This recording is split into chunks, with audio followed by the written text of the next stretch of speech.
I was born in a backwater village just outside of the town of Cadmil, which means our greatest warrior in my native tongue. I grew up the son of a great hero of our people.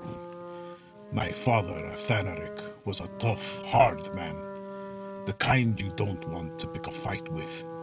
He was smart too, and many people looked up to him.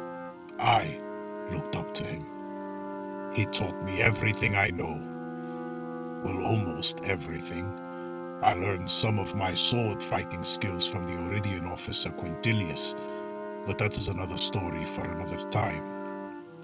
But Athanaric, they don't make men like him anymore. He used to say this generation is weak and foolish, that we lack discipline, and he was right. They took back the entire Bone March for us, so that we could rule our lands once again and raise our families.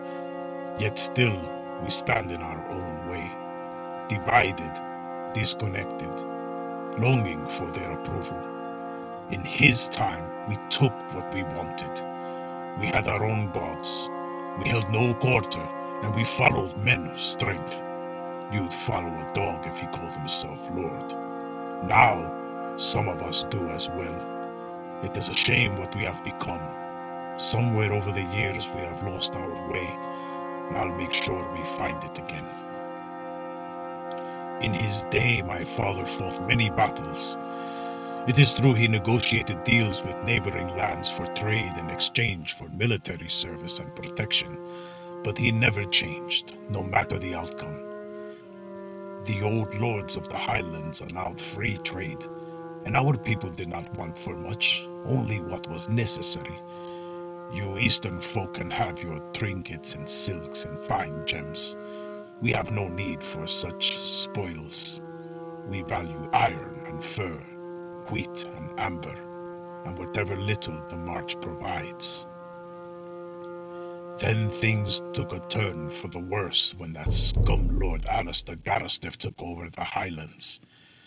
With the stroke of a quill, he cut off all trade with us and everyone else, undoing all of my father's works. He said the roads were becoming too dangerous, and for too long the bandits from the march were allowed to exploit this courtesy. For our years of service, he offered what he called a generous concession on new taxes imposed on limited access to his roads, an insult to our people and a clear message to us. The line in the sand had been drawn. We had little choice but to broker a new deal with the High Priest Lord of Eastfair, another sign of weakness on our part. Putting his pride aside, my father went to Red Falls Keep to plead with the new lord and lift the blockade. If you knew the man, you would understand this was not easy for him. But Alistair refused. Angered and frustrated, my father returned to the march and won the support of my uncle Uruk and General Gruul. In his efforts, he came to learn that Alistair has secured his own arrangements of trade with the Southlands, and so he gathered his forces and moved south to attack the Highland supply line. As expected, Alistair marched his own force south to meet the invading host. The two forces clashed on the banks at a narrow point of the Tisar. The Battle of Balin's Crossing, they called it. My father's host fought well, but Alistair emerged the victor and returned to Red Falls with my father as his prisoner. Thankfully, General Gruul and Uruk returned to Spy Castle unharmed. Gruul then sent word to Alistair calling for a parley in the release of Athanaric, his most treasured champion and friend. Alistair answered by executing my father at the courtyard of his precious keep and sent his head to the lords of Spine Castle. He didn't even send us his bones so that we could give him a proper burial.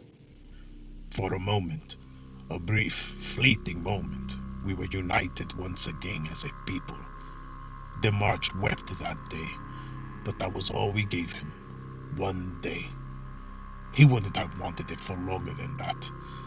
So at dawn, I took up my sword. I could have had 10,000 men behind me, but I believe it was mercy, some divine mercy that stayed my hand. Out of the mists of that grey dawn, in the very field where I had ready to ride, he appeared to me. So full of light was he that I could not see his face nor his hands. It was as if I knew him, yet we have never met. He came to see me and embraced me as his own son. Was this my father's spirit or God himself, I cannot say. And in a voice that I had not heard before or since, yet so familiar to my ears, I was urged not to retaliate. He must have given me 20 good reasons, none that I could even recall.